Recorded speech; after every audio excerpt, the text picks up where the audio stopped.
¿Qué tal, amigos? El día de hoy hablaremos de la carta de amor de Tarantino al maravilloso Hollywood de los años 60, donde cualquier sueño se vuelve realidad. Yo soy Ale. Y yo soy Chuck, y esto es Guacha Esto.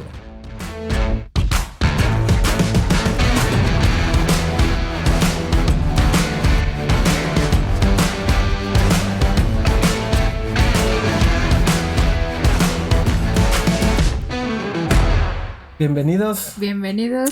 Ahora sí vamos a hablar sobre, pues... Es que es Tarantino. ¿Qué podemos decir de Tarantino? La verdad es que... Tenemos muchas cosas que decir de Tarantino. Hay muchas cosas por decir. Esta película lo tiene todo.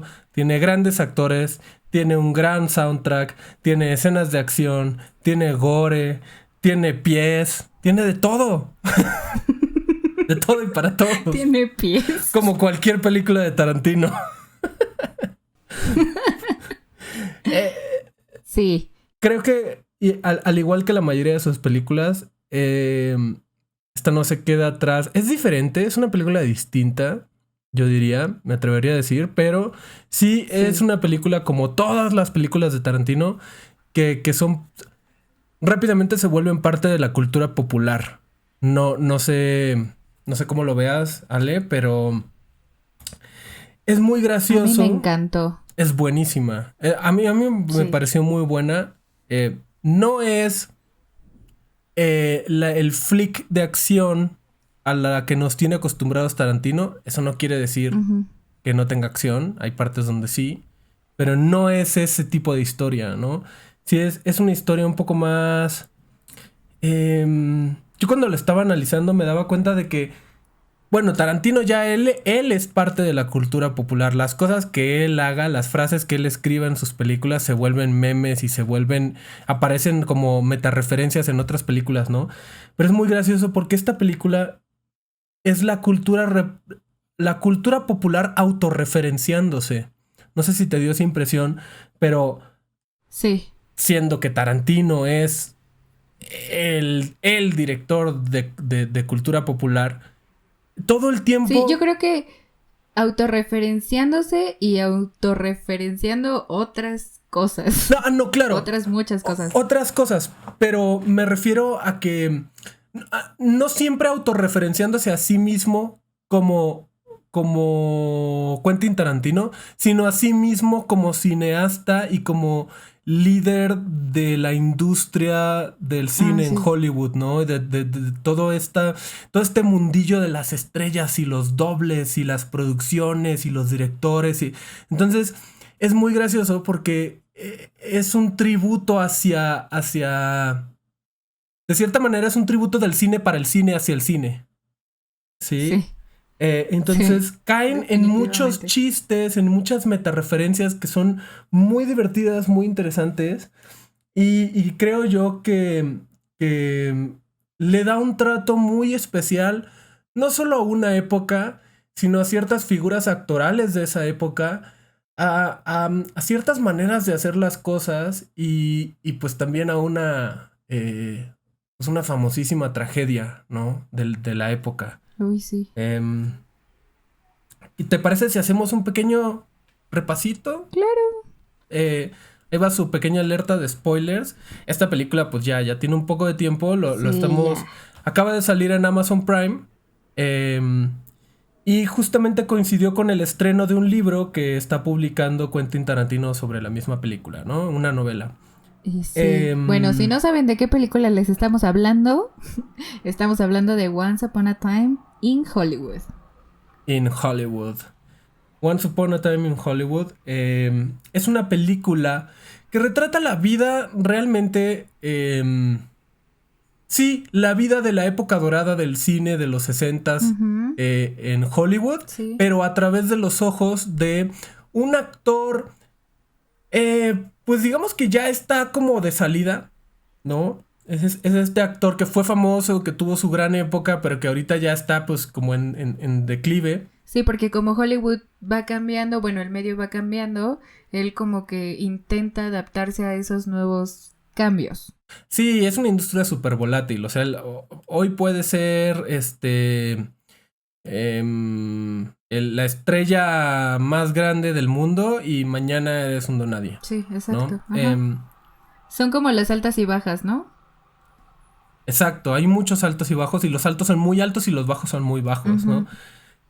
Y junto con su mejor amigo, que además es su doble de acción, que como ustedes saben, los dobles son estos actores entrenados físicamente que se encargan de las escenas que pueden ser peligrosas para los actores. Sí, donde se pueden lastimar o cualquier cosa que los dañe físicamente. Y que además, pues, ni qué decir, ¿no? Leonardo DiCaprio y Brad Pitt creo que no necesitan ningún tipo de introducción, no tenemos que referenciarlos. Si no saben quién es Leonardo DiCaprio y Brad Pitt, están en el podcast equivocado, amigos. Sí. Y bueno, Leonardo DiCaprio es Rick Dalton, que es este actor ya consumado. Y Brad Pitt interpreta a Cliff Booth, que es su doble de acción y además es su mejor amigo. Pero además ellos son vecinos. Bueno, Rick Dalton. Rick Dalton, sí, porque la casa de Cliff... Ahorita vamos a llegar a eso, pero... Rick Dalton es vecino de Sharon Tate, que, bueno, como ustedes saben, o si no lo saben, Sharon Tate era la esposa de Roman Polanski, que ya hablamos de Roman Polanski en este podcast en un episodio pasado. Es el director de El bebé de Rosemary. En esa época era el director más codiciado. Todos los actores querían trabajar con él. Todo el mundo quería trabajar con Roman Polanski, ¿no? Era así como una estrella en ascenso. Y Sharon Tate era también actriz y estaba casada con Roman Polanski y estaba embarazada. Y bueno, ella, junto con 3 o 4 de sus amigos, son víctimas de los asesinatos del culto de Charles Manson.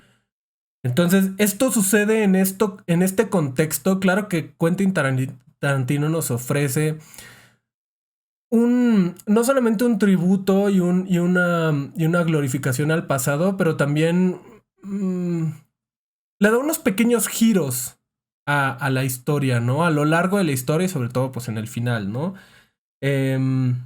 No hace falta decir que tenemos un ensamble de actores que creo que hoy en día solamente Quentin Tarantino podría tener. Sí. O Thanos. O sea, tenemos a Leonardo DiCaprio como Rick Dalton, tenemos a Brad Pitt como Cliff Booth, tenemos a Margot Robbie como Sharon Tate.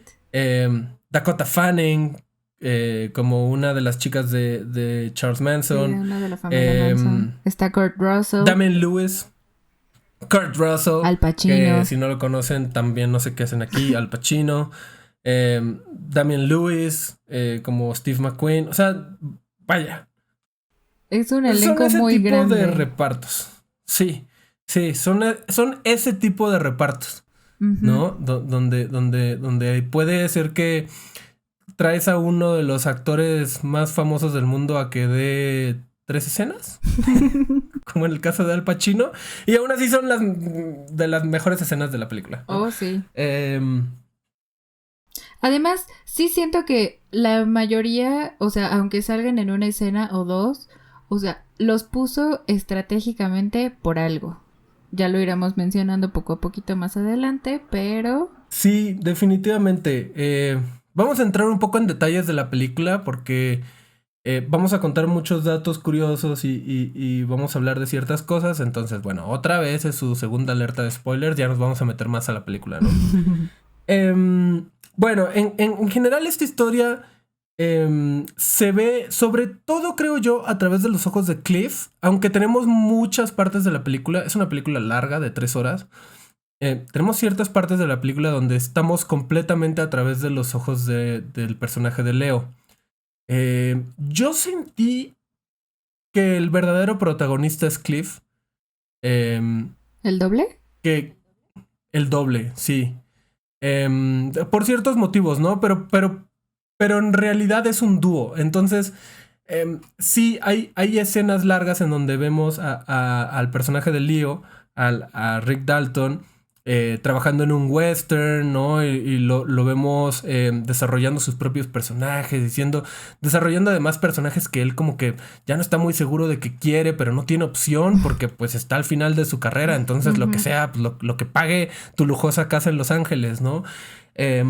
Por otro lado vemos al personaje de Brad Pitt, a Cliff, que pues es un doble ya consagrado también, ¿no? Ha trabajado ya en producciones súper importantes. Pero además, él vivió un episodio en su vida, lo cual es muy gracioso, dentro de lo trágico, donde no nos dicen realmente qué pasó. Ni si es verdad o no. Ni si es verdad o no, pero esto sí tiene su base en hechos reales, ¿no? Entonces nos cuentan que Cliff en un viaje de pesca con su esposa, pues aparentemente la mató. No nos muestran cómo, vemos una escena en donde pues él extrañamente está apuntando un arpón hacia su esposa, que además le está gritando. Pero muchos personajes a lo largo de la historia nos lo referencian, ¿no? Y le dicen como, sí, él mata esposas y así. Entonces, sí, pues te das cuenta que ya esta reputación que se ha él ido construyendo, pues le ha ido perjudicando en su carrera, porque incluso pierde ciertas oportunidades de ser el doble de Rick. Y esto es debido pues a eso, ¿no? Porque el director de dobles, que es Kurt Russell, ya ha trabajado antes con él, ya conoce su pasado, la esposa lo odia. Lo super odia. Lo super odia. Y bueno, a ver, cuéntanos por qué lo odia, Ale, por qué es que esa escena es... O sea, aparte de que sí dice que mató a su esposa, es la escena de que sale con Bruce Lee, ¿no? Sí, tenemos una escena bueno, con Bruce Lee. Uh-huh. Bruce Lee, o sea... Sí. También, si no saben quién es Bruce Lee, están en el podcast equivocado, amigos. Uy, sí. Pues Cliff y Bruce Lee tienen como... No es un altercado, pero Bruce Lee intenta como hacer menos a Cliff por ser un doble y porque además como... Sí, se pone un poco pesado. Sí, y además porque, como él mismo lo dice en la película, que dice que estas manos, ¿no? Son como mortales, ¿no? O sea, que si le pega a cualquier persona, lo mata. Que sí estoy de acuerdo que... lo retratan como un tipo bastante arrogante, bastante presumido y yo creo que un poquito desconectado de la realidad, porque en algún punto hasta dice como, no, yo podría ser papilla a Cassius Clay, ¿no? Uh-huh. Y Cassius Clay es Muhammad Ali, o sea, no, hermano, o sea... No puedes vencer al mejor boxeador de la historia, además de que eres una pulga, ¿no? Serás muy buena en artes marciales y lo que tú quieras, pero pues si subes al ring, no va a funcionar así. Entonces tienen como altercado, más que altercado, creo yo que es como un... Yo digo que es como una lucha de egos. Sí, como estos duelos de caballeros. Ándale, sí. No tanto de Brad Pitt, o sea, lo sentí más como de Bruce Lee. Y nada más como que Brad Pitt era de, no, a ver, bájale a tu tren.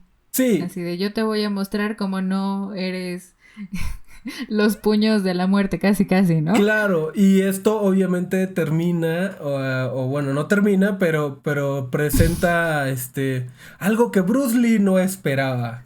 Que es un gran movimiento del Cliff donde lo azota contra el coche de la esposa de Kurt Russell. Entonces ustedes se pueden imaginar por qué lo odia. Porque además, pues como los vio que se estaban peleando, pues también decía que Bruce Lee era un estelar. Entonces, ¿cómo era posible que iban a lastimar a un estelar? Claro, además estaban en el set de... el Avispón Verde, ustedes recordarán el Avispón Verde, y si no lo recuerdan, al menos creo que pueden recordar la melodía, ¿no?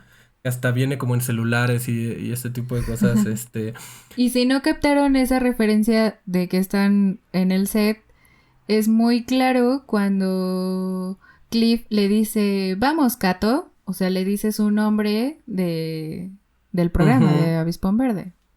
Esa es una referencia. Y en ese entonces Bruce Lee ya estaba alcanzando mucha fama, aunque no era el Bruce Lee que nosotros recordamos, porque además todavía tuvo una gran carrera, a pesar de que falleció joven.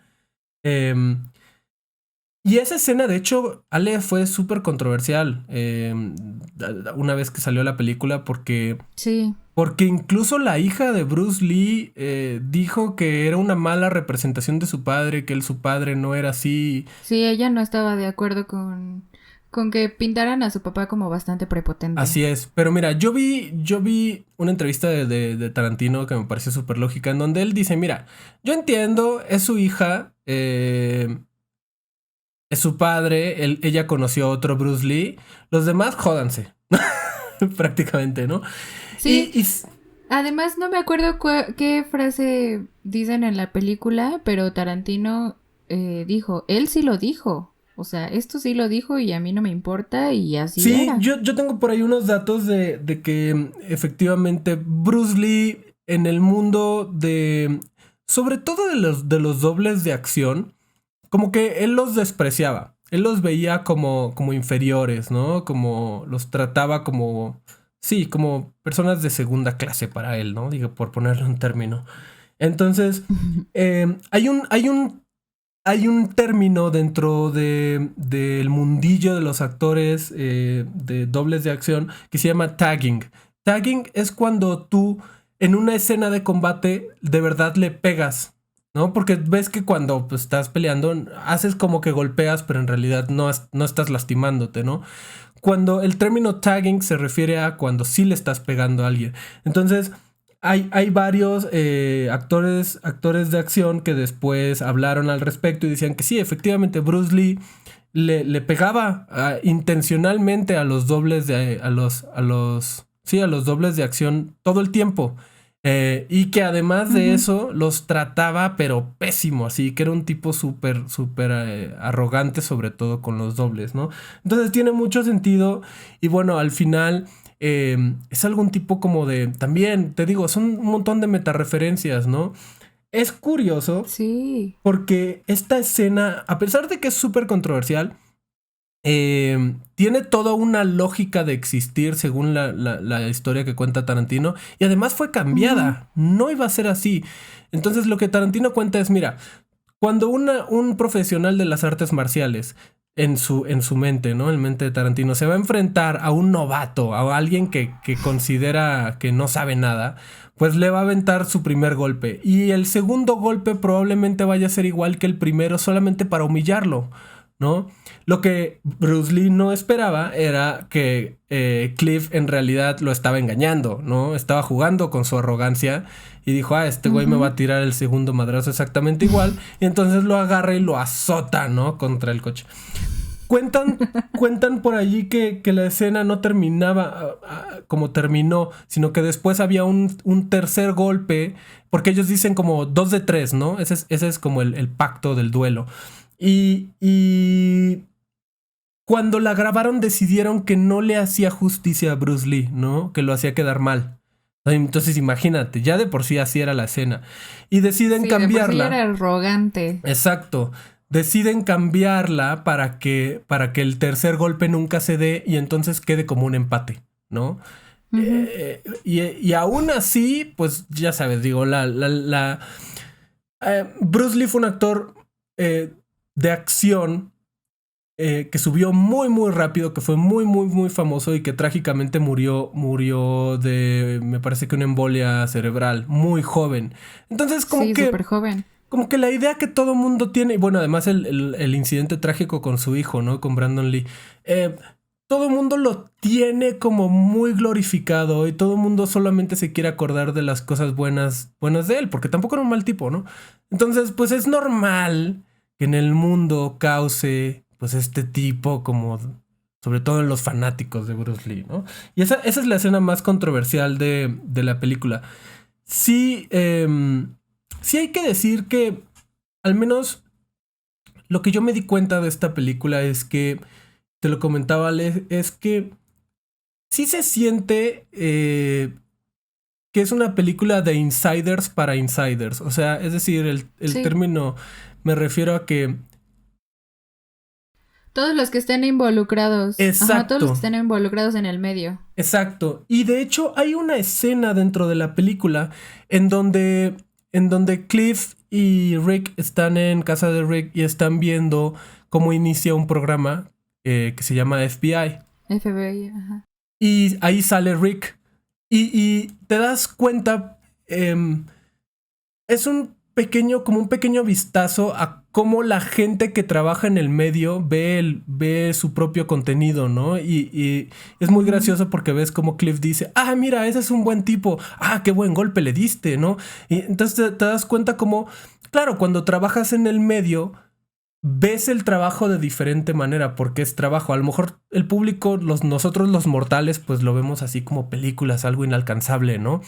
Pero ellos que están allá adentro lo ven diferente. Y de pronto, toda la película, al menos desde mi parecer, se siente como una carta de amor de Tarantino a todo ese mundo y a todas esas personas que hacen que Hollywood sea Hollywood, ¿no? Con sus buenos y malos, pero nos retratan, creo yo, lo más bonito de la era dorada de Hollywood en los 60. Sí, y bueno, y ahora que estás tocando el tema de la serie de FBI, otra referencia es esa, porque esa serie fue muy famosa en esa época. Sí, en los años de hecho, lo comentaremos un poquito más, pero hacen mucha referencia a los westerns, pero también recordemos que en esa época habían varios géneros que eran muy predominantes, ¿no? Bueno, quizás ahorita se pueden dar cuenta que esto es como vienen y van los géneros, ¿no? Hace unos años tuvimos vampiros, ahorita tenemos superhéroes. Bueno, en esa época teníamos guerra, ¿no? De hecho hay varias escenas allí como de Rick Dalton golpeando unos nazis y así. Teníamos westerns, las películas de vaqueros. Teníamos como de acción estilo... También como escenas de acción, las que hacía Sharon Tate. Acción estilo policíacas, estilo espías, todo este tipo como de género, ¿no? Como de cine noir. Y esos eran los géneros que permeaban en esa época y de hecho son los géneros que vemos retratados en la película. Estoy de acuerdo. Y bueno, todo esto obviamente gira alrededor de ellos, pero poco a poco también nos vamos dando cuenta o nos dan un vistazo de, como tú mencionaste ahorita, de la vida de Sharon Tate. Sí, es como una historia alterna. Exacto, es algo que está sucediendo y que nos recuerda que la historia está basada en hechos reales, ¿no? Y también es una manera en la que Tarantino juega con nosotros, porque al menos, por ejemplo, en mi caso, que a mí me gusta mucho el tema de crímenes históricos, etcétera, pero también si estás en el mundo de Hollywood, si eres un actor en Los Ángeles, todo el mundo conoce el caso de Charles Manson. Y todo el mundo conoce cómo termina la historia de Sharon Tate. Eso es así como un... sí, muy trágico. O sea, es parte de la... Sí, es muy trágico, pero es parte de la cultura general, ¿no? Entonces, cuando tú estás viendo la película, de pronto tú piensas que ya conoces el final. Ya sabes para dónde va esta historia. Y ahí es donde Tarantino juega con nuestras expectativas. Y ya lo ha hecho antes, por ejemplo, en Bastardos sin Gloria, donde nos cuenta una historia histórica, pero con un final muy alternativo, ¿no? Si no la han visto, véanla. Si no la han visto, véanla. No les vamos a spoilear, pero véanla. Entonces, todo el tiempo estamos teniendo como... pues todo este ensayo visual sobre la industria, etcétera, pero al mismo tiempo el culto de Charles Manson está como siempre al acecho. Desde prácticamente el principio de la película los vemos. De hecho, yo traigo unos datos curiosos de eso, pero ya más adelantito. Bueno, sí, al principio quizá no los distingues, pero ya si conoces el caso o en retrospectiva, te puedes dar cuenta de cómo empiezan como a infiltrarse dentro de esta historia que visualmente es muy bonita, ¿no? Y que visualmente es muy aspiracional. Y empiezas a ver cómo la tragedia empieza a acechar. Que de hecho, o sea, Tarantino utiliza, pues sí, la historia de Manson, pero más como un telón de fondo. O sea, en realidad no es el tema principal, Sí. ¿no? Sí, justamente es lo que yo quería decir. Que realmente su enfoque es retratar los últimos días de esta época dorada. Ujú. Sin enfocarse en Manson, pero sí recordando que lo que le puso fin a esta época dorada justo fue la loquera de Manson, ¿no? Entonces todo esto converge en un final muy a la Tarantino, muy inesperado y muy a la Tarantino. Ay, me gusta su final. A mí también, la verdad es que es muy, muy satisfactorio. Me gusta cuando hacen las películas con, o sea, sí, basadas en la vida real, pero con un final alterno, cuando en realidad Mm, el final fue como bastante trágico, como este de Sharon Tate. sí, o sea, de hecho cuando esta película fue anunciada, em, muchos salieron a criticar a Tarantino, ¿no? Porque decían que era una forma en la que él quería hacer dinero con la tragedia de Sharon Tate. Y de hecho la familia de esta actriz, pues se mostró muy en contra, Ujú. ¿no? Pero Tarantino de inmediato lo que hizo fue ponerse en contacto con ellos y pasarles el guión.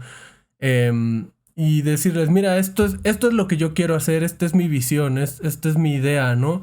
Y cuenta Tarantino que él de hecho escribió el guión empezando por el final, que él nunca había hecho esto, que se le ocurrió el final y dijo, ay, lo tengo que escribir. Y después dijo, lo quiero hacer una película, entonces lo empezó a escribir de adelante, de atrás para adelante, ¿no? Ujú. Del fin al principio. Ujú. Y al final cautivaron tanto a la familia de Sharon que no solamente la hermana le terminó dando la bendición a Tarantino, sino que Mm. además le prestaron joyas que habían sido de Sharon Tate para que Margot Robbie las usara, ¿no? Y le diera Órale, cierta autenticidad, sí, al papel. qué bonito. Y cuenta la hermana de Sharon Tate que ella incluso cuando vio la película se puso a llorar, ¿no? Porque Ay. a pesar de que Sharon Tate no tiene muchas líneas, em, le hicieron justicia no al personaje, sino a la persona. A lo que era ella, ¿no? Exacto, a A quién su era ella en esencia. vida y no ella Ujú. en muerte. Porque digo esto porque el asesinato de Sharon Tate por la familia Manson fue increíblemente mediático. No nada más en Estados Unidos, sino a nivel internacional, ¿no? Fue increíblemente mediático. Fue muy sádico. Muy, muy. Porque si dicen que cuando la mataron, pues Sharon, o sea, pidió por la vida de su bebé. O sea, dijo que no porque estaba embarazada y no les importó. Sí, no. No, o sea, en el culto de Manson estaba esta idea de destruir a las celebridades para crear un apocalipsis, una idea así súper enferma. Pero según Em, esto, bueno, o sea, por lo que yo había investigado, era porque Manson quería ser famoso.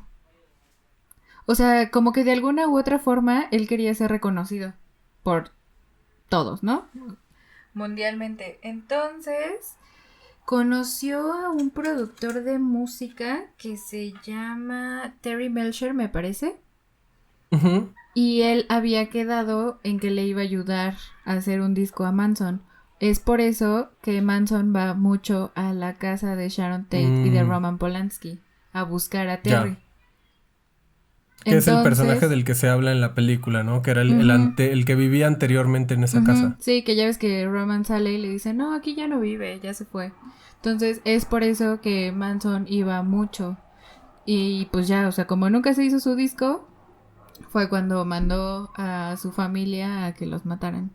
Claro, lo que pasa es que, pues muchas de esas cosas son em, como conjeturas que podemos hacer en base a hechos que sucedieron alrededor de la vida de Manson.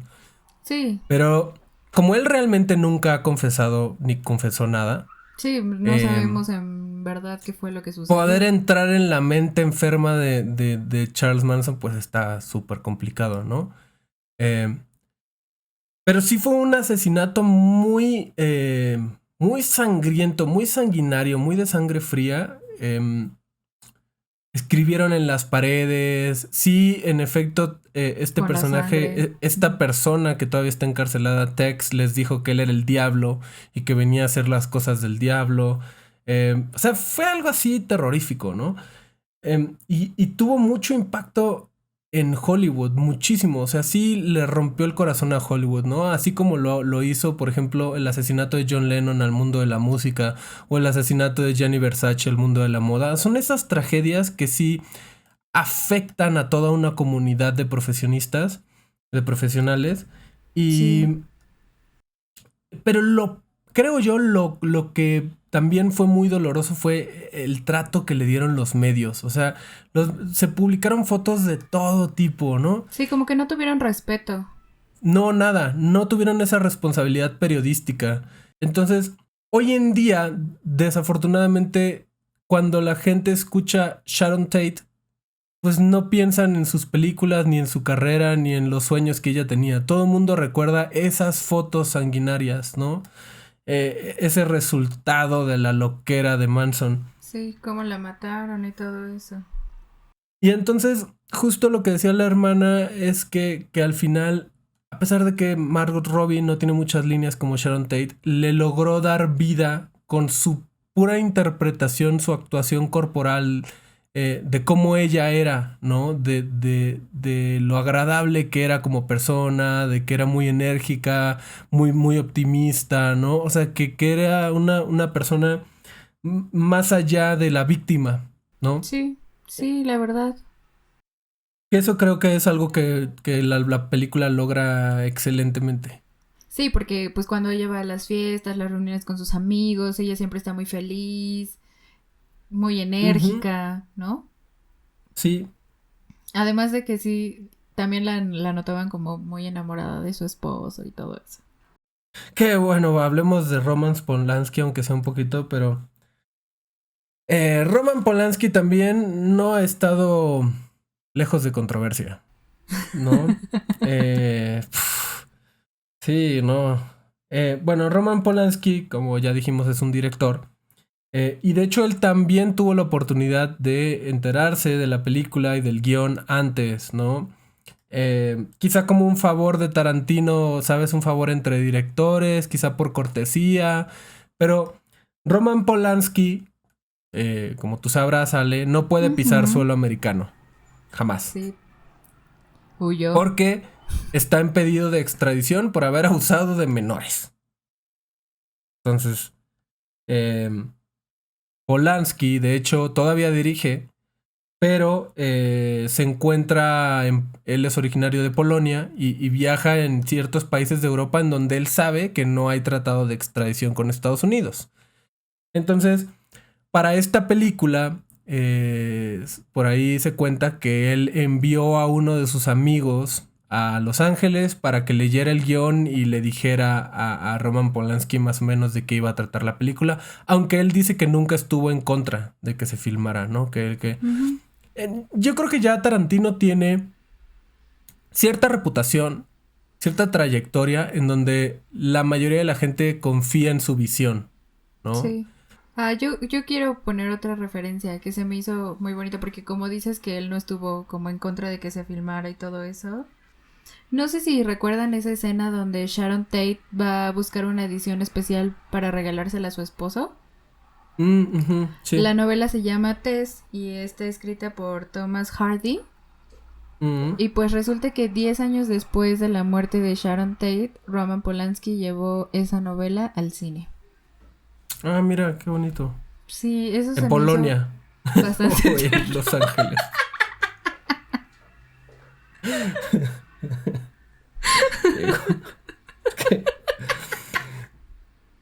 Pero bueno,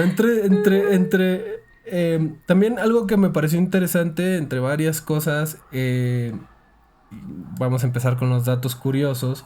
Es que tenemos un chorro de datos curiosos. Muchos. Y la verdad es que sí, ya saben un poco por dónde va el final, pero Yo personalmente no se los quiero contar porque creo que son escenas muy disfrutables. Entonces, si no han visto la película, véanla. Si ya la vieron, pues ya saben de qué estamos hablando. Porque ese desenlace es muy satisfactorio, ¿no? Se crea mucha tensión durante la película y al final es como ¡sí! ¡Tarantino sangre! ¿No? Ya saben. Pero, ¿sabías, por ejemplo, Ale, que el actor que interpreta a Charles Manson, que son muy poquitas escenas, pero lo alcanzamos a ver, se llama Damon Herriman y de hecho él participa en una serie que se llama Mindhunter, que es sobre asesinos seriales, y él interpreta a Charles Manson también. Entonces, sí, de hecho, esperemos que no lo estigmaticen así como el actor que solo interpreta a Manson, porque, bueno, en realidad, a pesar de que aparece muy poco en esta película, yo creo que en Mindhunter lo hace increíble como el asesino en serie. Sí, de hecho, también cuando encontré ese dato curioso, él decía que el papel de Charles Manson en esta película fue muy diferente a la de Mindhunter. O sea, como que en Mindhunter tuvo que ser como más loquito, más así, o sea, diferente. Claro. La personalidad fue diferente. Es que en realidad, bueno, hay muchas escenas que no están desafortunadamente en la versión de Prime Video, porque originalmente esta película duraba 4 horas y media. Y Tarantino decidió cortar muchas escenas. Muchas de esas escenas fueron escenas de Charles Manson. Algunas de estas están en el Blu-ray. Y sí, o sea, yo creo que pues sí, la interpretación es muy distinta porque además en esta... En Mindhunter es entrar a la mente del asesino, ¿no? Y en esta película es como la espada de Damocles, ¿no? O sea, era como un antes, ¿no? Ajá. Además de que, claro, ajá, es tiempo antes, pero además el papel que tiene es diferente. O sea, es esta amenaza que siempre está acechando durante toda la película, pero no realmente te metes a la mente del enfermo, ¿no? A ver qué es lo que... lo más que llegamos a ver es nos trasladamos en algún punto de la película al rancho donde vivía la familia Manson. Nos regala, creo yo, a mí me parecieron escenas muy interesantes. Porque aparecen varios actores que están como en ascenso. Entre ellos el que interpreta a Tex, el que interpreta a Pussycat. Pero a mí me llamó muchísimo la atención, obviamente, el personaje de Dakota Fanning, que se llama Squeaky. Y estos nombres, quiero recalcar que estos nombres no se los puso Charles Manson. Estos nombres son reales y se los puso George Span, que en realidad sí le rentaba el rancho a la familia Manson a cambio de favores sexuales, ¿no? Y que si era un hombre ciego y inválido, que se la pasaba pues tirado en la cama enfermo todo el día. Originalmente este papel estaba destinado para Burt Reynolds, el legendario Burt Reynolds, que desgraciadamente fallece un poco tiempo antes de empezar a grabar la película y pues no puede aparecer, ¿no? Sí, que de hecho también hubo otra muerte mientras estaban rodando, que es de Luke Perry. Sí, Luke Perry es súper conocido. Trabajó, no sé si te acuerdas de él, pero aparecía en Will and Grace, aparecía en Buffy la Cazavampiros, El Quinto Elemento. O sea, él sí es un actor bastante conocido. Y de hecho su aparición es este vaquero que tiene como una bandana como de animal print, de print de leopardo. Pero hasta donde yo sé sí alcanzó a grabar. De hecho esa fue su última interpretación. Y bueno, yo tengo varios datos ahí que me parecieron muy curiosos. De hecho hay muchos datos curiosos. Échamelos. De esta película, como cualquier película de Quentin Tarantino. Por ejemplo, no sé si sabías que cuando la película iba a salir, apareció como todo... En la página de Wikipedia de la película apareció un final completamente distinto en donde nos contaba que Bruce Lee se unía a Cliff y a Rick y entonces peleaban contra la familia Manson y Sharon Tate usaba sus movimientos de Bruce Lee. Era una cosa así súper loca. Y fue un escandalazo en internet, ¿no? No lo sabía. Sí, sobre todo pues como en la comunidad de Wikipedia, como de por qué permitir que se spoilen películas que apenas están saliendo. Sí, cosas exacto. así, fue así un escandalazo. También, por ejemplo, Tarantino dio la orden de que los teléfonos estaban completamente baneados en el set. Si tú sacabas tu celular, fueras quien fueras, out. Eras inmediatamente despedido. Sí, exacto. Y si tú que necesitabas hacer una llamada, habían áreas designadas especiales en donde podías ir a hacer llamadas, ¿no? Okay. Pero él no quería que sus actores se distrajeran. Lo cual me parece muy interesante y creo yo que debería existir en todos los sets de una película. Sí, yo creo que también incluso en algunos trabajos es como necesario. Sí. De hecho, algo que me pareció muy interesante fue esos pequeños vistazos a ciertos hábitos de los actores, como por ejemplo, algunos que ya tal vez son cliché, como cuando se le olvidan las líneas, ¿no? Al papel que hace Leonardo DiCaprio, ¿no? Y está diciendo algo y ¿cuál era mi línea? Y escuchas como al asistente de producción atrás, como no sé qué, y él ya sí, claro, ok, y luego, no, pero dila más fuerte, no, es que no puedo, ese tipo de cosas me pusieron muy graciosas. Y también, por ejemplo, cuando él graba como las líneas de los demás actores. Tiene como una de estas grabadoras hiper viejas. Una grabadora hiper vieja, ¿no? No sé qué. Ajá. Exacto. Y dice como ensayo, escena tal, no sé qué, Rick Dalton, ¿no? Y entonces él graba a todos los actores, graba todas las líneas excepto las suyas para que él pueda como practicarlas. Pero eso me pareció muy interesante. Bien chistoso porque dice, bueno, y dice bla, bla, sí, bla, bla, ajá, que los frijoles como estuvieron, y, ¿no? Y hasta ni siquiera dice bien los guiones de los otros actores, nada más es un bla, bla, bla. Me pareció súper divertido y me pareció un gran tip. No sé si esté bien hacerlo, pero lo voy a intentar la próxima vez que tengamos que hacer unos episodios para una película o algo de doblaje. Creo que lo voy a intentar. Sí, y él dice bla, bla, bla, bla. Me pareció un buen tip. Y te digo, son todas estas como metareferencias que si tú eres de la industria... por ejemplo, había una escena que también me pareció muy interesante en esa óptica, que es donde Sharon Tate está en el cine con los pies descalzos ahí en la butaca en primer plano porque Tarantino, y ella sale y todo el mundo se pone a aplaudir, ¿no? Y tal vez es para nosotros pueda ser como pues medio de vergüenza, ¿no? Como, ay, qué oso aplaudir en el cine, ¿no? Qué perroso. Es que para mí pero sí. En realidad, como cuando aplauden en los aviones. Pero mira, en realidad, eso es algo que todavía pasa. Cuando tú vas a un cine, a una sala de cine en Hollywood, pues generalmente la gente que vive allí en Hollywood, a lo mejor no son actores, pero son dobles, son jalacables, son... alguien del medio, ¿no? Son camarógrafos, son generalmente toda la gente que está en esa sala o la gran mayoría de la gente que está en esa sala, en ciertas partes de Hollywood, ¿no? Se dedican al medio y entonces se siente como más comunitario ese espacio, esa actividad de ir al cine. Y sí sucede muy seguido que la gente aplaude, llora, ¿no? Porque además tienen otra perspectiva. Sí, me ha pasado. Pueden tener otra perspectiva, pueden leer entre líneas en las escenas de la película y decir, mira, wow, qué interesante lo que hizo el director aquí, ¿no? Qué interesante esto. También van a notar errores que nosotros no notamos.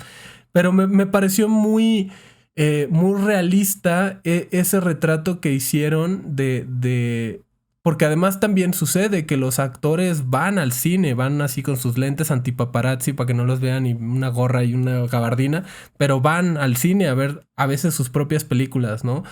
Y entonces sí existen estos momentos, sí sucede muy seguido.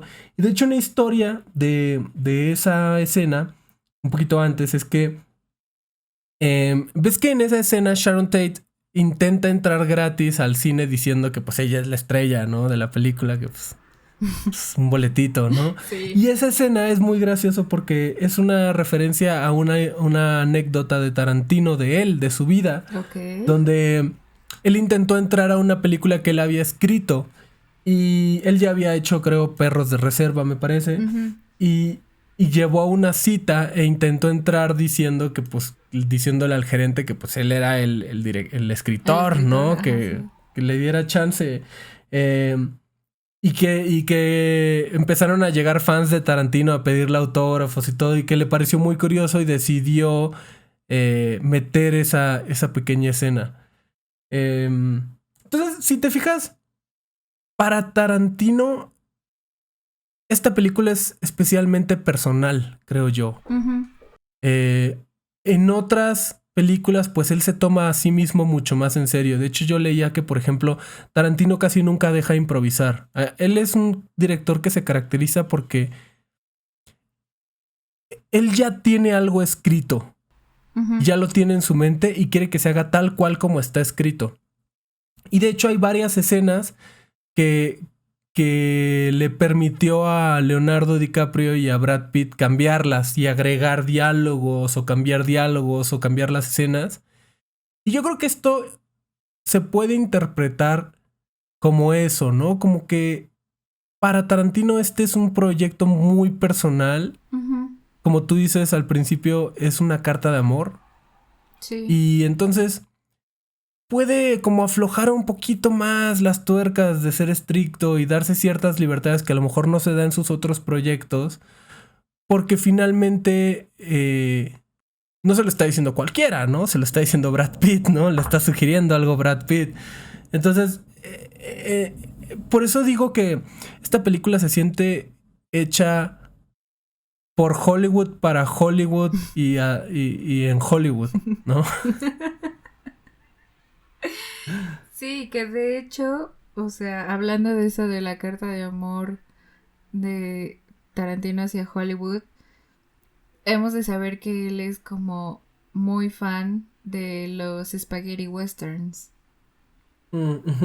Entonces, de hecho, el título de esta película es un homenaje a un director italiano que se llama Sergio Leone.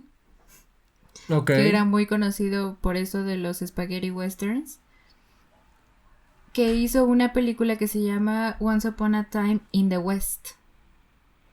Entonces por eso esta película se llama Once Upon a Time in Hollywood. Ok.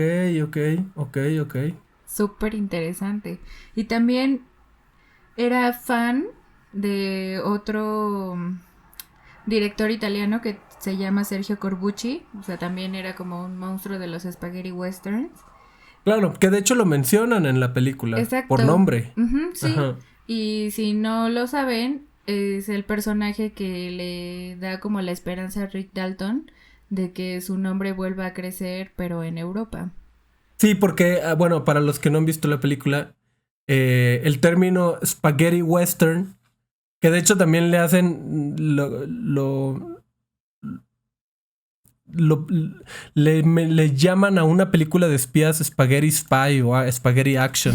Y literalmente se están refiriendo a películas western del oeste, pero hechas en Italia por directores y actores italianos, ¿no? Entonces digo, solamente para que ahí el término, no son vaqueros de espagueti. Sí, no se crean. Ya hablando de los westerns, no sé si se acuerdan cuando Rick Dalton sí acepta hacer un western, que sale una niñita que se llama Trudy Foster, sí, en la película. ¿Creen que es una referencia a Judy Foster que estaba empezando en esas épocas? Y Y que además, según Leonardo DiCaprio, esa niña es una actora sasasasa y va a llegar muy alto. La super alabó como actriz, lo cual me pareció muy interesante. Sí. O sea, que te halague Leonardo DiCaprio a esa edad, pues sí, no es nada. O sea, no son palabras menores, ¿sabes? Pues, para mí la niñita sí actuó bastante bien, así como medio Sí, lo hace súper bien. y así. La verdad es que mis respetos para la niña. Son muy pocas líneas y sin embargo el personaje... Lo manejó bastante bien. Sí, y además no es un personaje plano. O sea, de repente es sarcástico, de repente es mamón, luego como que es y a la vez cute, inocente. o sea... Porque ya ves cuando le está contando de su libro vaquero. Ajá. Sí, bueno, de hecho, tengo por ahí el dato que no sé si recuerdas una escena en donde Sharon y su amigo están entrando como a un lugar y hablan sobre un cine porno que está como en la esquina. De hecho, ese cine también es una autorreferencia de alguna manera a Quentin Tarantino porque ese cine en ese entonces se llamaba El Eros. Era un cine muy famoso. Porno. Pero parece ser que cuando lo iban a cerrar, pues lo iban a demoler y lo iban a hacer otra cosa. Y Quentin Tarantino, para que no se perdiera esa parte tan icónica de la ciudad, él lo compra y lo convierte en un cine que se llama The New Beverly Cinema, que ahora es de él, de Quentin Tarantino, ¿no? Y de hecho, antes del estreno de Once Upon a Time in Hollywood, estuvieron como pasando todo un programa de películas de los 60s y de westerns y así, como para prepararse para el lanzamiento, sí. Entonces hay una pequeña autorreferencia hacia sí mismo. Qué padre. Que hablando de porno... No sé si se dieron cuenta, pero en la película sale la mansión más famosa en el mundo del entretenimiento. Sí. La mansión Playboy. Claro, en esta escena en donde Steve McQueen está hablando sobre la relación extraña entre Roman Sharon y su estilista. Sí, que de hecho, o sea, sí dicen que pusieron a Steve McQueen a propósito nada más para que contara ese chisme. Cómo fue que empezó el romance de Sharon y Roman. Claro, porque además el estilista de Sharon, que es el que sale ahí, Jay... Ay, ahorita no recuerdo su nombre, pero bueno, fue uno de los que estuvo en el trágico asesinato. Era el estilista de Steve McQueen.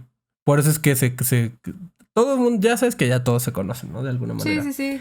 Y es muy curioso este dato histórico, pero Steve McQueen en realidad estaba invitado a casa de Sharon Tate la noche que llegó la familia Manson. Solo que por una u otra razón no pudo asistir y casi que se salvó de eso.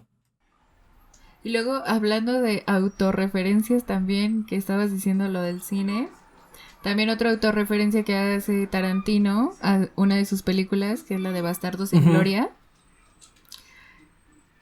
es la escena donde Al Pacino, por eso les decíamos que estos personajes nada más salen como momentitos, pero para hacer referencia a algo. Y en este caso, Al Pacino le dice a DiCaprio que le encantó ver cómo estaba quemando nazis. Claro, una referencia a Bastardos sin Gloria. Exacto. Entonces ahí va otra referencia. Por eso decimos que esto está lleno de referencias. Que hablando de quemar cosas, también quiero decir que por ahí Leonardo DiCaprio comentó que el lanzallamas que utilizan en la escena final, que de hecho es el arma de Chekhov en la película, era un lanzallamas real y que él estaba dudoso de usarlo hasta que los actores de doblaje hasta que los actores de los dobles de acción le dijeron como, no, sí, o sea, no te preocupes, quémanos, no pasa nada. Para eso estamos. Exactamente. Entonces, esto es algo que es muy característico de esta película, porque habían muchas maneras en las que se podría incluir el CGI para hacerlo más fácil, pero muy a la Tarantino. él no quería irse por la manera fácil, quería que se viera auténtico, que se viera bien, que se viera real. Entonces muchos de los efectos, muchas de las locaciones, todos son efectos prácticos, es decir, son piezas reales. Está padre. Sí, incluso pues para recrear esta ciudad de Los Ángeles en 1969, pues no nada más eran los coches, sino habían ciertas locaciones icónicas, ciertos bares, aparecen ciertos letreros. Entonces, la diseña los outfits, pero en general se tuvo que pues mandar a hacer, por ejemplo, muchas locaciones, muchos sets. Se hicieron muchas reconstrucciones, se fueron a visitar lugares que todavía tienen ese look vintage. Se construyeron, por ejemplo, miniaturas, que es algo muy común. O sea, no se escatimó, pero para nada en cuestión de producción, para realmente llevarnos o trasladarnos a esa época, a esos años en esa ciudad. Sí, que hablando de escatimar, han de saber que Quentin Tarantino toda su vida trabajó con Harvey Weinstein, que es el dueño de Miramax. Uh-huh. Pero, pues después del escándalo en el que estuvo también involucrado este señor, pues Tarantino decidió cortar lazos con ellos y por eso trabajó, o sea, bueno, en esta ocasión trabajó con Sony Pictures. Uh-huh. Pero una de las condiciones para trabajar con ellos era que el presupuesto tenía que ser de $95 millones. Ah, nada más. O sea, 95 millones, o sea... Claro, lo que todos tenemos bajo el colchón. Sí. O sea, justamente por lo que dijiste, porque iba a necesitar mucho dinero para poder recrear Hollywood en los años 60. Sí, además, digo, siendo Tarantino, pues es... O sea, él ya sabe, es como ese tipo de, yo creo que de divas, ¿no? Donde él ya sabe lo que puede conseguir, él ya sabe de lo que es capaz y cómo se va a ver su película, y él sabe que si no se lo da a este estudio, se lo da el otro, ¿no? Porque ya todo mundo confía mucho en él, ya todo mundo sabe que lo que haga Tarantino es un éxito. Pero no solamente en estudios, los actores, todo. Entonces... escuché por ahí que le dijeron, mira, podemos utilizar CGI aquí y aquí, nadie se va a dar cuenta. Y Tarantino dijo, no, yo me voy a dar cuenta. Así que no quiero nada de CGI, no quiero que todo se vea bien. Entonces pues porque Tarantino. Porque Tarantino, ¿no? Porque pues, sí, es muy metódico, es muy exigente. Pero también creo yo que es parte de lo que lo ha hecho el director icónico que es hoy en día. Además... Pues ya ves que también dicen que esta es como su penúltima película porque dicen que solamente va a ser 10 en su vida, ¿no? Yo sigo esperando la continuación de Kill Bill con la hija de la novia, pero bueno, esas son... Justo estaba leyendo que piensan que Kill Bill 3 va a ser la última película de Tarantino. Seguramente. Y también estaba leyendo otro chisme de que a lo mejor pues ya no se dedicaba a la pantalla grande, pero ahora se pasaba a la pantalla chica. Órale. Haciendo series. Ok, eso sería muy extraño, pero puede ser muy bueno. Pues es que ya tiene como 30 años en esto. Pero yo sigo esperando esa... Mira, ¿te acuerdas? No sé si recuerdan, pero en Stranger Things sale la hija de Uma Thurman. La hija real de Uma Thurman. Entonces cuando ella salió, todos los fans de Kill Bill explotamos y fue como ¡no! O sea, es la viva imagen y además es buena actriz, lo hizo muy bien. Entonces, o sea, si no anuncian ya Kill Bill 3, de verdad, con ella, con Uma Thurman y su hija, no sé qué vamos a hacer. O sea, pues dicen que ya hubo pláticas con Uma Thurman, pero todavía no quedan en una fecha en específico, pero ¿quién sabe? ¿Quién sabe?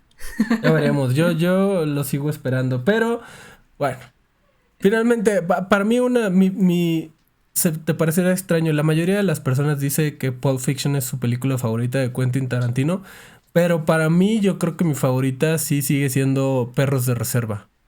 No sé qué opinas tú. ¿Cuál sería tu película favorita? Bueno, también es que Bastardos sin Gloria. Estoy entre esos dos. Bastardos sin Gloria y Perros de Reserva. Y a mí también me gustan mucho las de Kill Bill. Mucho. Es que todas son muy buenas. Todas. Sí, es que está Si difícil. pudieras escoger una, ¿cuál escogerías?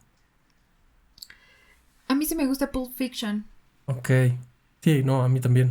Que, Definitivamente. que de hecho, pues debemos de recordar que Pulp Fiction fue la que le dio la Palma de Oro en Cannes. Ujú.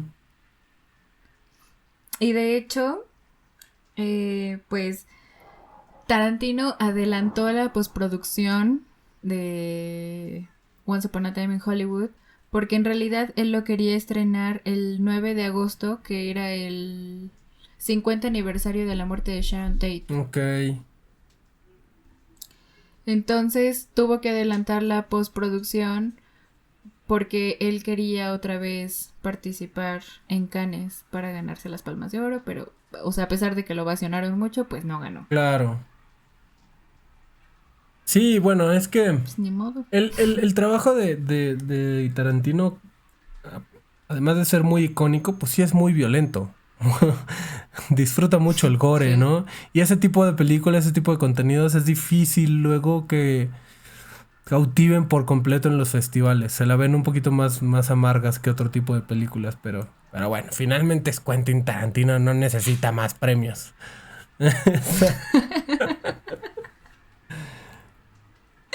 Pues sí. Y pues mi último dato curioso, que de hecho ya es al final de la película, en los créditos, Ujú. no sé si se dieron cuenta, pero sale la canción de apertura de un programa súper famoso en ese tiempo. ¿Sabes cuál? Batman. Batman. Porque Exacto. además, Batman y Robin. quien sea que sea fan de Batman sabe que una de las ediciones más icónicas del personaje es el Batman de Adam West de los 60, Ujú. ¿no? Y incluso, Sí. el personaje de Al Pacino hace una referencia cuando está hablando con Rick Dalton que le dice, ¿y ahora por quién vas a ser golpeado? ¿Por Batman? ¡Pow! Es icónico. Te digo, todos son metareferencias. A mí me pareció. Ujú. Creo que no es cualquier película de Quentin Tarantino. Es una película mucho más personal. Quizá es una película mucho más contemplativa, mucho más reflexiva y menos acción y sangre y vísceras como Tarantino nos tiene tal vez acostumbrados. Pero yo creo que es una película que si tu amor está en el cine, específicamente en el cine americano, aunque, o sea, yo por ejemplo, pues no crecí con westerns, no crecí con, ¿no? Con cine de los 60. Y sin embargo, pues conozco del medio por fan y te cautiva en ese sentido. Entonces yo creo que si eres fan del cine, algo le vas a encontrar que te va a atrapar. Y sí hay ultraviolencia estilo Tarantino, solo no es como las otras películas de Tarantino, ¿no? Además, o sea, es obvio que en toda la película está como la marca de la casa, ¿no? Todos esos planos a detalle, los crash zooms, ¿no? Los Todo grandes el planos tiempo. generales. Sí, Ajá, esos o sea crash que es zooms, muy así típico de el Tarantino. zoom a la cara, así en rapidísimo. ¡Fum! Todo es muy Tarantino. O sea, Es muy Tarantino. técnicamente, en el sentido técnico, es hiper Tarantino, ¿no? Quizás esos son detalles que, pues, los que disfrutamos mucho del cine y lo analizamos, nos damos cuenta. Y mucha gente, porque yo he escuchado esos comentarios, ¿no? Es que es muy lenta, no parece de Tarantino, no hay acción.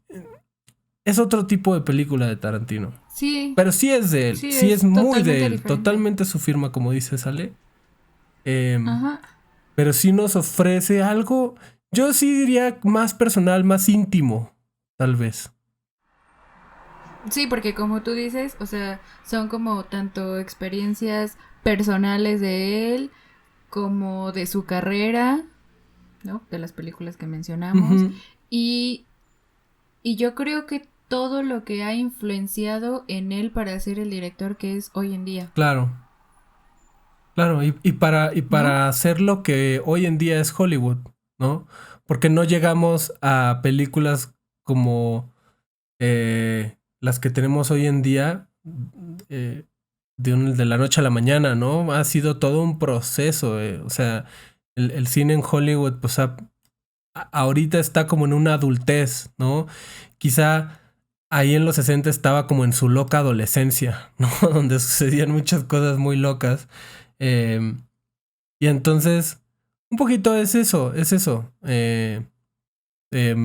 Quizá retratar historias que a lo mejor no le tocaron a Tarantino, pero sí a sus maestros, a sus compañeros actores, a sus compañeros directores, y qué es lo que ha formado la cultura de hoy en día.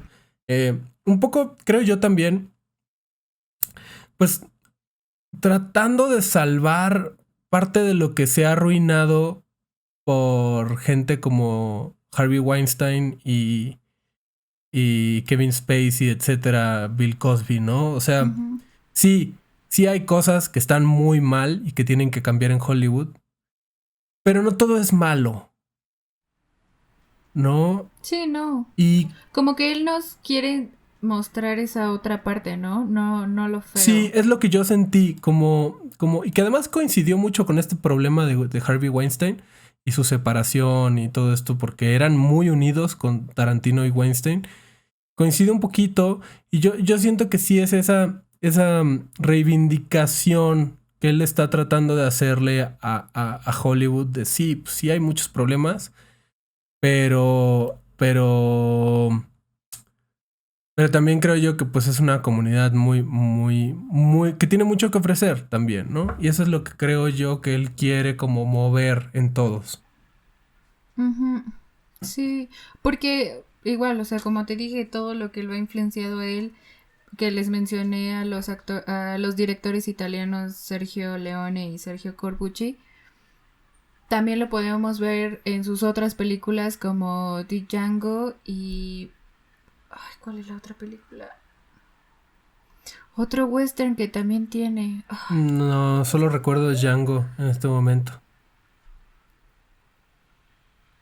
Tiene otra también que es como un western.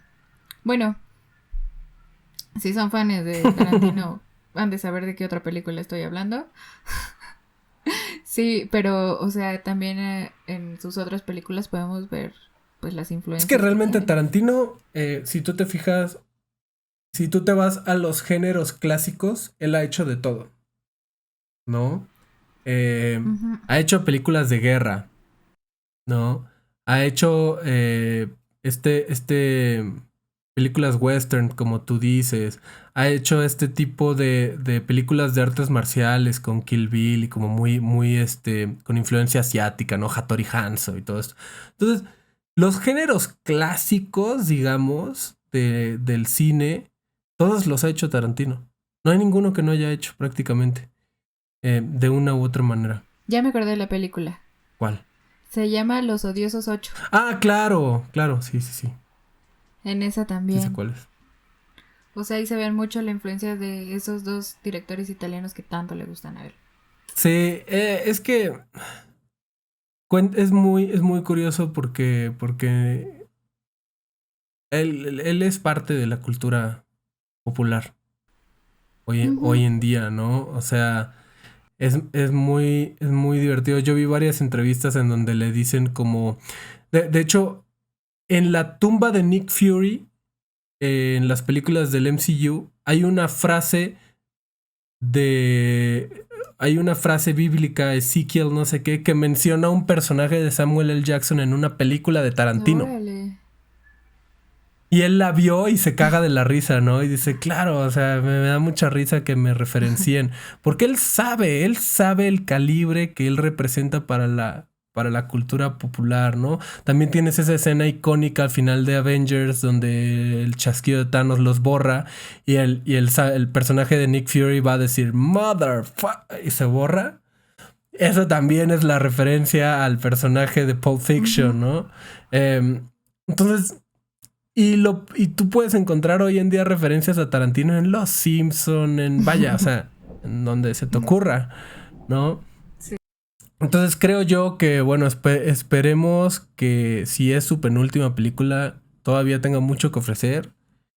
Si nos quiere hacer series, bienvenidas. Ya Disney nos ha comprobado que las series son igual de poderosas. Vean Loki que las películas. No podía faltar. Es que el capítulo de esta semana estuvo increíble, así increíble. Uy, el próximo que se pero avecina. Bueno, vamos a pasar a lo que sigue. ¿Qué te parece? Sin hacer menos. O sea, ya. ¿Qué te parece si pasamos al doblaje? Me parece perfecto. Te iba a decir, ya sabemos que estamos hablando de actores de alto calibre en Hollywood, pero también aquí en México. Es que es igual. También tenemos actores de alto calibre en el doblaje. Sí, no, mira, la verdad es que le hicieron... obviamente es una película de Tarantino, entonces no puedes traer las armas ligeras, ¿no? Tienes que traer la artillería más pesada posible. También creo yo que le hicieron mucho justicia a los actores originales en el sentido de que intentaron traer al doblaje pues las voces recurrentes, por ejemplo de Leonardo DiCaprio, la voz recurrente de Brad Pitt, la voz recurrente de Margot Robbie, etcétera, para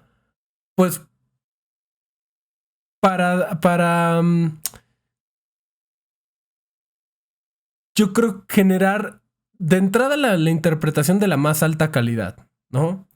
Y dos, para que de nuevo sientas esta intimidad con los personajes y los actores, porque son actores hiper reconocidos en Estados Unidos. Sí. Entonces, no puedes traer a cualquier actor de doblaje. Tienes que traer a los actores de doblaje, ¿no? Exacto. Tenemos puros pesos pesados. Uy, sí. Como dirían. ¿Qué te parecieron las interpretaciones? ¿Cuál podrías decir que es tu favorita? Me gusta la de Cliff Booth, que la hace Ricardo Tejedo. ¿La de Cliff? ¿La de Brad Pitt? Sí, la de Brad Pitt. Es muy buena, que de hecho él es una voz recurrente de Brad Pitt, pero también es Jack Sparrow. Oh, sí. Es voz recurrente de Jack Sparrow y Gollum. También es Alex en Madagascar. Es que, te digo, son así. Tiene un chorro de papeles. En verdad tampoco terminaríamos de decirles las películas en las que han salido los actores que salen aquí. Podríamos hacer un episodio de cada actor. Sí. De verdad, en serio, en serio. Pero yo quiero rescatar muy personalmente, quizá por mi perfil de voz, por lo que a mí me gusta hacer con mi voz. Yo quiero mencionar a Arturo Mercado, que es la voz de Al Pacino, porque él es muy conocido porque tiene unos rangos de voces. Él puede hacer unas voces fantásticas, impresionantes en todo tipo de rangos. Como por ejemplo. ¿No? Pues es la voz de Yoda. O sea, Yoda. Ha sido la voz del Pato Lucas y de Bugs Bunny, la voz de Shaggy, la voz de Winnie Pooh. O sea, te puedo y escucha, son completamente distintos. Yoda. También ha sido Pedro Picapiedra.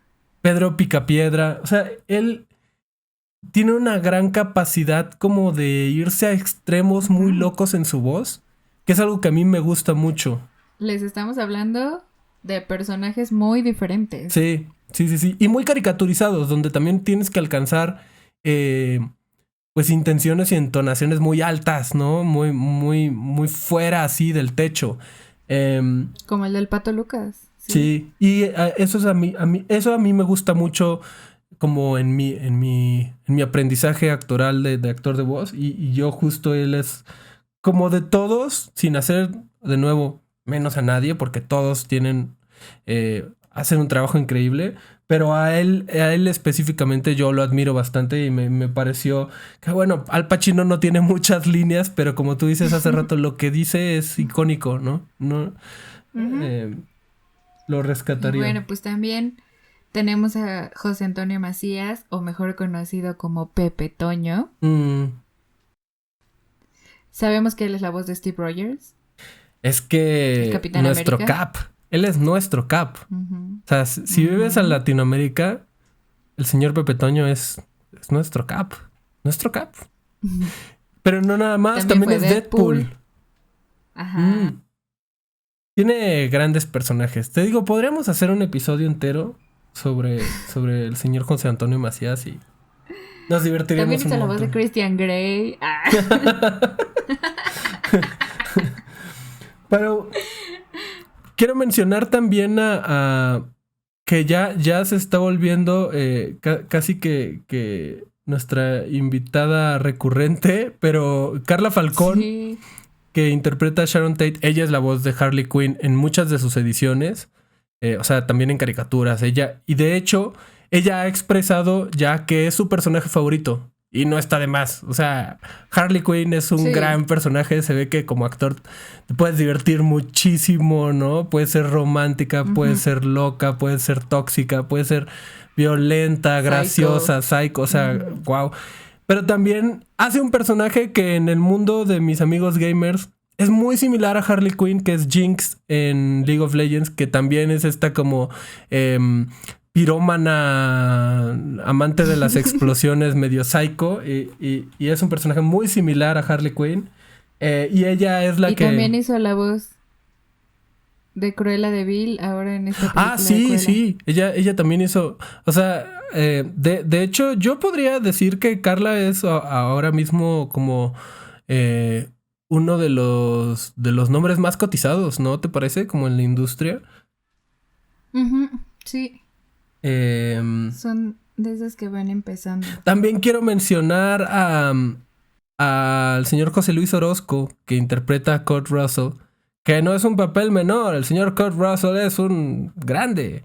De hecho, vean Falcon y el Soldado del Invierno, porque el hijo de Kurt Russell lo hace increíble, Wyatt Russell.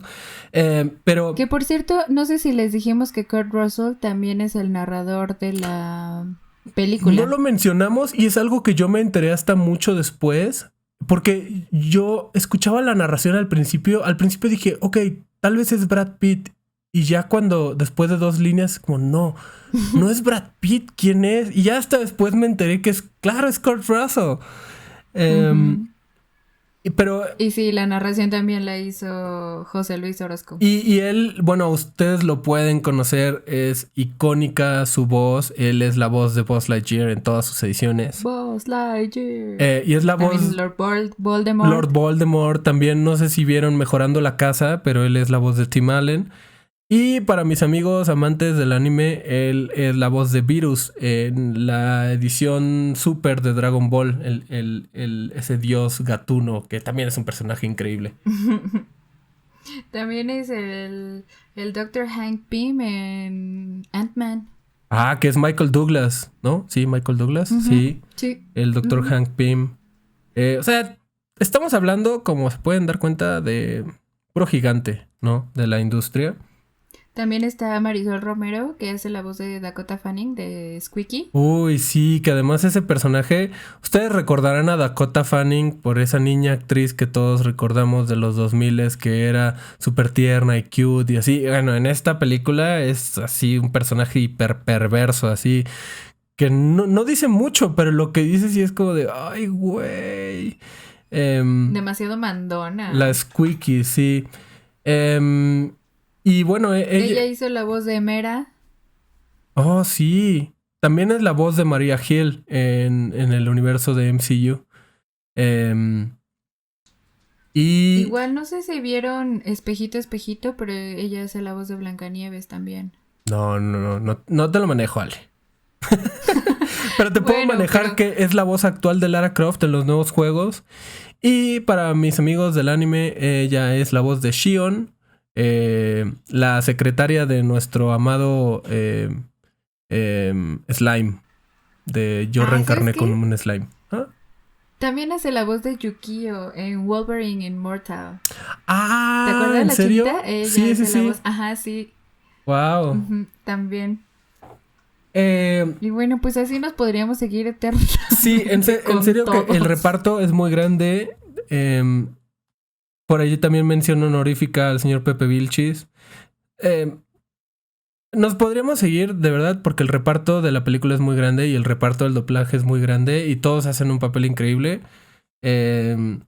pero queríamos traer a colación a varios de nuestros compañeros y la verdad es que la labor que hicieron en esta película a mí me pareció, como te decía Ale, así de primer nivel, de todos, de todos y cada uno de los que tienen incluso 2 líneas, porque hay personajes, hasta Al Pacino, ¿sabes? Que tienen 3 líneas y aún así no son papeles sencillos y creo yo que además la vara cuando estás hablando de Quentin Tarantino, la vara es muy alta, ¿no? El estándar que tienes que lograr. Y yo creo que lo hicieron súper bien. Sí, a mí también me gustó mucho la interpretación de todos. Felicidades. La vi tanto en español como en inglés y ambas me gustaron. Uh-huh. O sea, no les pediría más, la verdad. No tengo palabras. Buenas noches. Oye, ¿y qué nos traes si podemos pasar ahora sí con las recomendaciones, las recos? ¿Qué nos traes, Ale? ¿Qué se te ocurrió esta vez? No sé si se enteraron que ahora Netflix sacó como su Julio Win. Ok. Entonces decidió que todo este mes de julio van a sacar puras películas de terror. Okay. Unas son nuevas, otras ya son viejitas, pero pues apenas las van a subir. Ok. Y de hecho, el viernes 2 de julio subió 2 películas de terror. Una se llama La Calle del Terror. Ok. Parte 1, 1994. Ok, ¿ese es todo el título? Sí, así se llama. Bueno, de hecho es una trilogía. Okay. Entonces esta va a ser como la primera parte. Uh-huh. Que se trata sobre ataques brutales. Y ya sabes, ¿no? Un grupito de adolescentes que quieren ir a investigar a ver qué pasa. ¿Es como un slasher de grupo de adolescentes? Algo así, porque dicen que en este caso, por lo que estuve viendo en los trailers y así, como que la fuerza maligna es una bruja que lleva como bastante tiempo acechando ese pueblo. Órale, ¿no? ok. Entonces han habido muchos muertos y así, y ellos están ahí como investigando. Ok, interesante. Y la otra se llama The Eighth Nine, o La Octava Noche, como quieran decirle, ¿no? Ok. Y pues 4 noches después de... No. La sinopsis en Netflix, la verdad, está muy chistosa. Pero en resumidas cuentas, es un monje que está persiguiendo a un espíritu ancestral. Ok, eso sí, puede irse por muchas ramas, ¿eh? La verdad es que es asiática, no sabría decirle si es japonesa. Uy, el terror asiático coreana. Es excelente. No sé si has visto Tren a Busan, la película coreana de zombies. Uf. En serio, no. Si alguien sabe hacer terror, son los asiáticos, de verdad. He visto películas tailandesas de terror y en lo personal me gustan mucho. Son muy buenas. El terror asiático es increíble, así. Si te gustan las películas de zombies, si les gustan las películas de zombies, Tren a Busan, que de hecho van a sacar la segunda parte pronto, es una de las mejores ya. Y es muy reciente, pero es una de las mejores películas de zombies, yo creo. Sí, por eso se las recomiendo, porque pues yo sé que ese estilo de películas llegan a ser muy buenas. ¿Cómo se llama? La Octava Noche. Ok. The Eighth Night. ¿Octava noche o novena noche? Octava. Ok. La voy a investigar y ya les cuento. Y también Amazon sacó una película que se llama La Guerra del Mañana, donde sale Chris Pratt, el de Guardianes de la Galaxia. Chris Pratt, el de Guardianes de la Galaxia. Ajá, sí. Uh-huh. Sí, y es una película de aliens. No entendí muy bien, o sea, no sé si él viaja al futuro y lucha con aliens. Okay. O llegan aliens del futuro, pero tiene que ver con aliens del futuro y él tiene que luchar contra ellos. Okay. Se ve buena, pero sí, no me quedó muy clara esa parte. ¿Es un estreno aliens. O lo acaban de agregar a Amazon? Según yo es un estreno de Amazon. Porque no había escuchado hablar de esa película. Ok, suena interesante. Uh-huh. Pues mira. Y eso es todo. Muy buenas recomendaciones. Pues mira, yo traigo varias cosillas. En entre ellas, bueno, ya salieron las primeras fotos del set de la producción de The Last of Us, sobre todo en Instagram.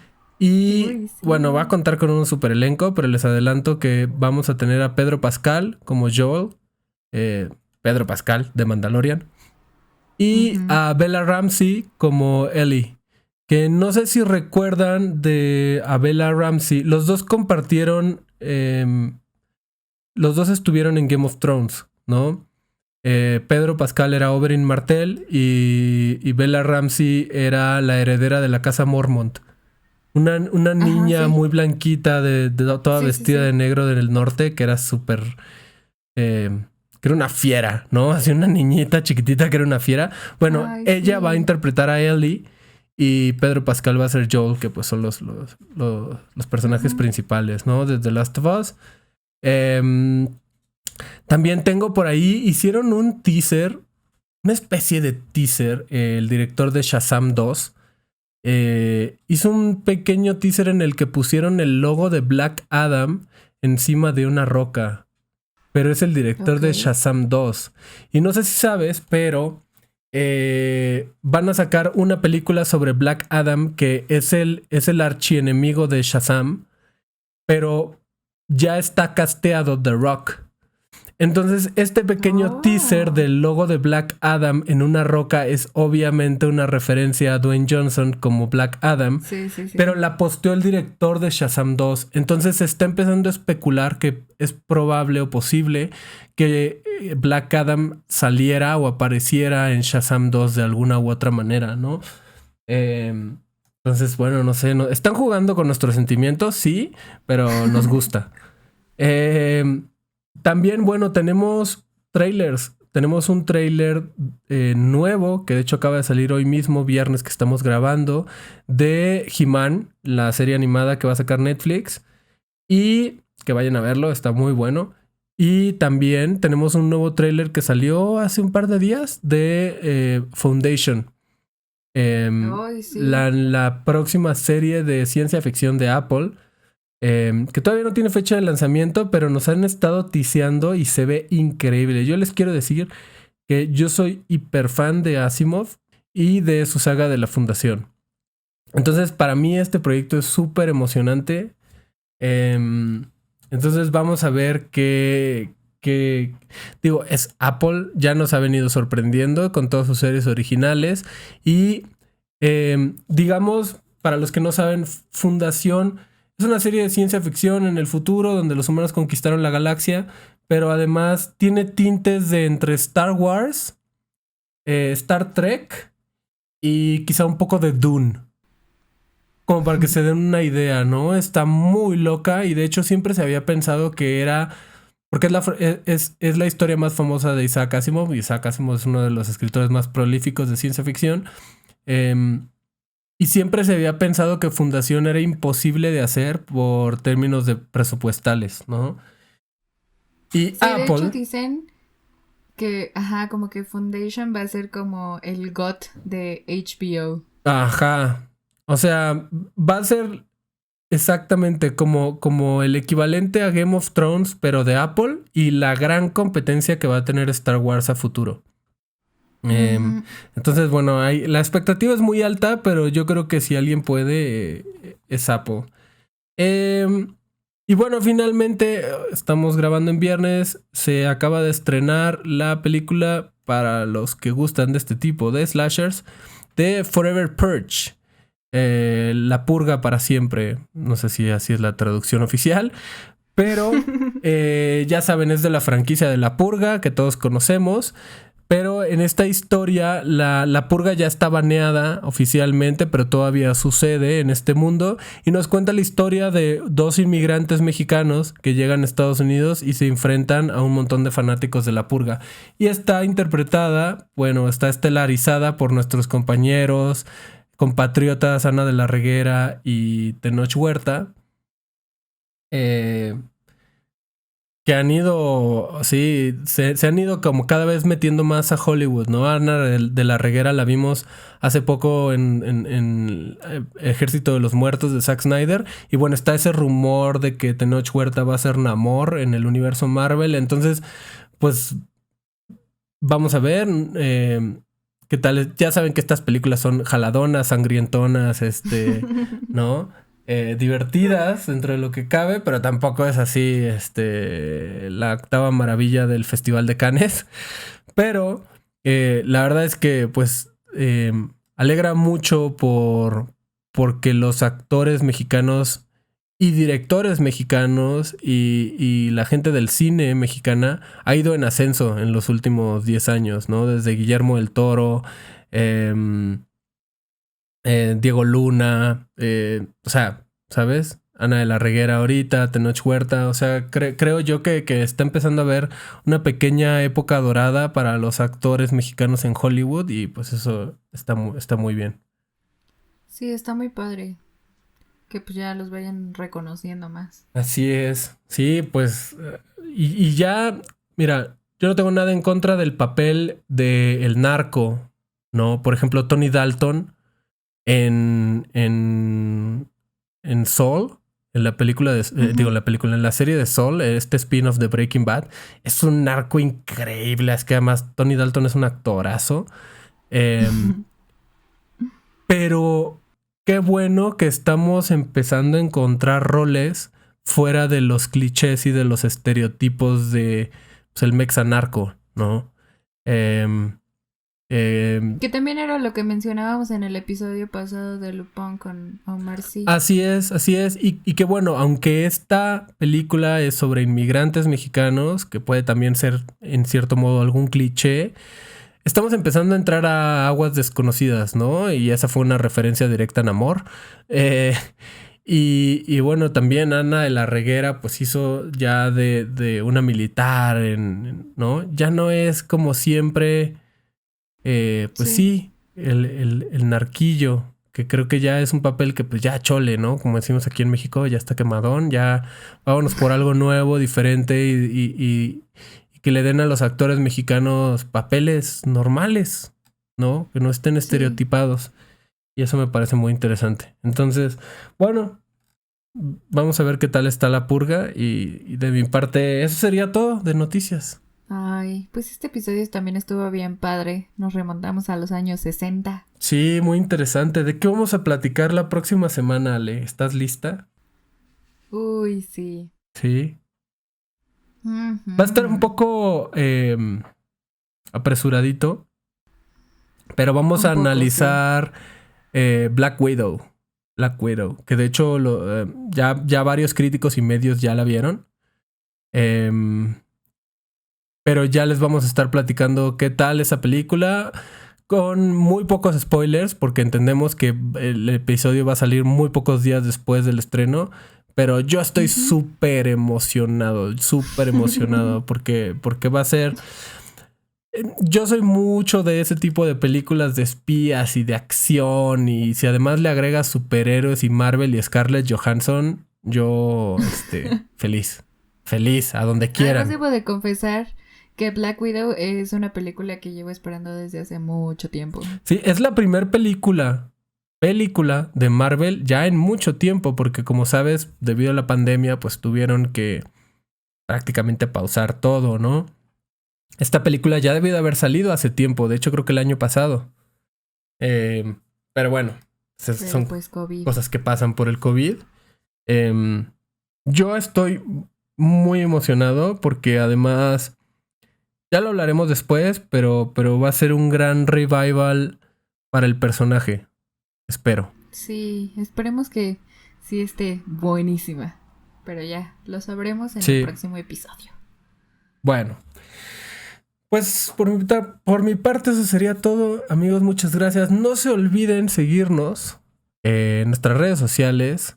Si todavía no nos siguen en su aplicación de podcast favorita, no sé qué esperan. Saben, Spotify, tienen Apple Podcast, tienen Google Podcast, Castbox, YouTube. También estamos en YouTube si no les gustan las aplicaciones de podcast. No sé qué esperan para seguirnos. Coméntenos en YouTube, en Twitter, en Facebook, en donde ustedes quieran. ¿Qué les pareció el episodio? ¿Qué les gustaría ver? ¿Qué no les gustó del episodio? ¿Qué hermosas voces tenemos? Lo que ustedes quieran. Que ustedes quieran, todos los comentarios son bien recibidos. Y también díganos sus opiniones sobre la película. ¿Les gustó? ¿No les gustó? ¿Les hubiera gustado, no sé, que Tarantino hablara más de Charles Manson? No sé, lo que ustedes quieran. Y les estaremos escuchando sus comentarios y respondiéndoles muy atentamente. Y bueno, nos vemos en el próximo episodio. Muchas gracias por escucharnos. Bye bye. Adiós.